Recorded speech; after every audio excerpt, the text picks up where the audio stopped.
In this lesson, we're going to talk about adding your products, which is obviously a crucial site. If you want to sell things, they need to be added to your store. So one of the first things, and the reason I waited to talk about adding products until now, this far into the course, is because you need to do keyword research before you even add your products. I mean, you can add your products and go back later and do it, but let me explain what I mean here. You need to know what your product should be called, because a lot of times what you think they should be called and what the rest of the United States or the world thinks they should be called are two very different things. Let me give you a quick example of what I'm talking about here. So here is two identical products. They're obviously the same thing, but some people might call it a high waist short and the other people might call it a fold over short. So what did I do? I did my keyword research and went into Google and said, what do most people call this? So I typed in high waist shorts and fold over shorts. Actually, to be fair, I typed in high waist dance shorts and fold over dance shorts. And what I found is that way more people type in high waist dance shorts than fold over shorts. So I'm not gonna name this a fold over short because it just doesn't make sense. So do your keyword research before you add your products.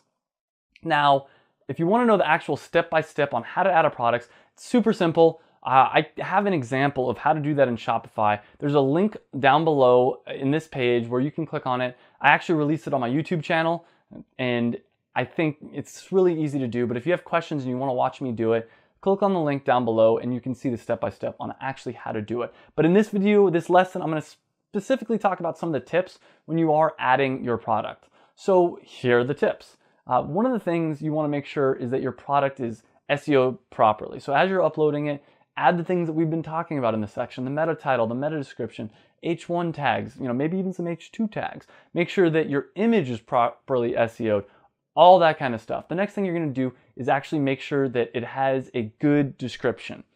Now, we've talked about SEO so much that you're probably brainwashed into thinking it needs to have a ton of keywords.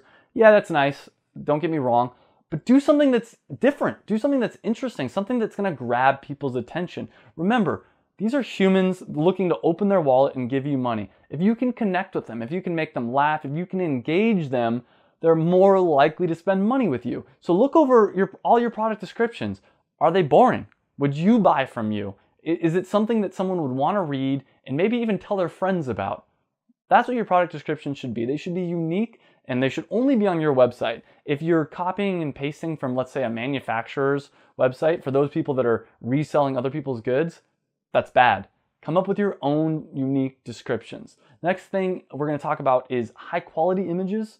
You need to have high quality images. It's great to have an image of your product. We're going to talk about other things that you need, such as multiple angles, but you want a high quality image. Specifically, it's worth paying for if you need to get models, for instance. It's worth paying for some models. Obviously, if you're just starting out and you don't want to spend the money, it's understandable. It's better to put up a picture than no picture, but high quality photos with good resolution is really important. But another thing is big photos, big images. Now, I've seen so many websites where they have this tiny little image and I have to squint to try to look at it. Don't do that. Make a big photo. I mean, it should take up a decent amount of real estate on your product page. On top of that, like we talked about earlier, you want multiple angles. This is really, when someone's buying from you on a website, this is really their only connection with you and your product. They don't have it in front of them. They can't see it.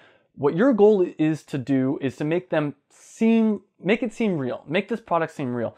And there's a lot of different ways you can do that. One, obviously, you need an image because that makes it seem more real. But the other thing to do is have multiple images so they can imagine what it would be like owning this. Other things that I'm not going to talk about here is, if you can, adding a video. That's always great. But the next thing in the next lesson I'm going to talk about is actually how to SEO your products. If you like this video, then you're going to love my new e-commerce course, the 25K e-commerce profit plan. In it, I teach you the strategies and techniques that I actually use to build my own successful e-commerce business. We talk about how to set up a website, an e-commerce site that actually makes sales. Then we talk about how to get traffic to that site. And ultimately, I give you the tips and techniques on how to make it be as profitable as possible. We talk about things such as SEO, Google Analytics, everything you've heard about, AdWords. It's all in there. This is really pretty much everything I know about e-commerce. I put in this one course. I was tired of people asking me, how do I get traffic to my website, or how do I build an e-commerce site? And I wanted to just bundle it all up in one course. When you buy the course, you'll get free lifetime access to my private Facebook group. And on top of that, for the first 100 people that buy the course, I'll give you a free one-on-one 30-minute consultation. You can go to effectiveecommerce.com or click up here now to buy the course and make sure that you get one of the free 30-minute one-on-one consultation sessions.